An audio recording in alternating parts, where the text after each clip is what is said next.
भगवान नरसिंह अवतार की पौराणिक कथा। जब हिरण्याक्ष का वध हुआ तो उसका भाई हिरण्यकशिपु बहुत दुखी हुआ।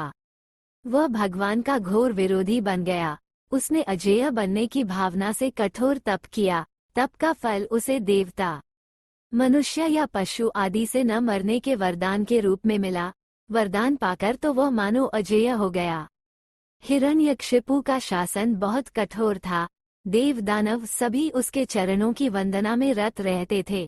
भगवान की पूजा करने वालों को वो कठोर दंड देता था और वो उन सभी से अपनी पूजा करवाता था।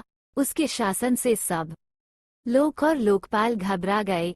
कहीं और कोई सहारा न पाकर वे भगवान की प्रार्थना करने लगे। देवताओं की स्तुति से प्रसन्न होकर भगवान नारायण ने हिरण्यकशिपु के वध का आश्वासन दिया। उधर दैत्यराज का अत्याचार दिनों दिन बढ़ता ही जा रहा था, यहाँ तक कि वो अपने ही पुत्र प्रहलाद को भगवान का नाम लेने के कारण तरह तरह का कष्ट देने लगा।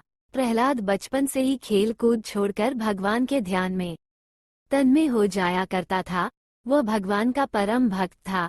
वो समय समय पर असुर बालकों को धर्म का उपदेश भी देता रहता था। असुर बालकों को धर्म उपदेश की बात सुनकर हिरण्यकशिपु बहुत क्रोधित हुआ। उसने प्रहलाद को दरबार में बुलाया। प्रहलाद बड़ी नम्रता से दैत्यराज के सामने खड़ा हो गया। उसे देखकर दैत्यराज ने डांटते हुए कहा, मूर्ख, तू बड़ा उद्दंड हो गया है। तूने किसके बल पर मेरी आज्ञा के विरुद्ध काम किया है? इस पर प्रहलाद ने कहा, पिताजी, ब्रह्मा से लेकर तिनके तक सब छोटे बड़े चर अचर जीवों को भगवान ने ही अपने वश में कर रखा है। वो परमेश्वर ही अपनी शक्तियों द्वारा इस विश्व की रचना, रक्षा और संहार करते हैं। आप अपना ये भाव छोड़ अपने मन को सबके प्रति उदार बनाइए। प्रहलाद की बात को सुनकर हिरण्यकशिपु का शरीर क्रोध के मारे थर थर कांपने लगा। उसने प्रहलाद से कहा, रे मंदबुद्धि, यदि तेरा भगवान हर जगह है तो बता इस खंभे में क्यों नहीं दिखता?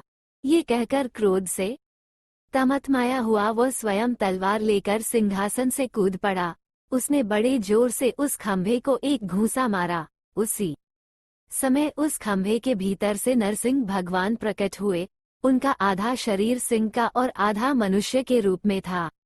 क्षणमात्र में ही नरसिंह भगवान ने हिरण्यकशिपु को अपने जांघों पर लेते हुए उसके सीने को अपने नाखूनों से फाड़ दिया और उसकी जीवन लीला समाप्त कर अपने प्रिय भक्त प्रहलाद की रक्षा की।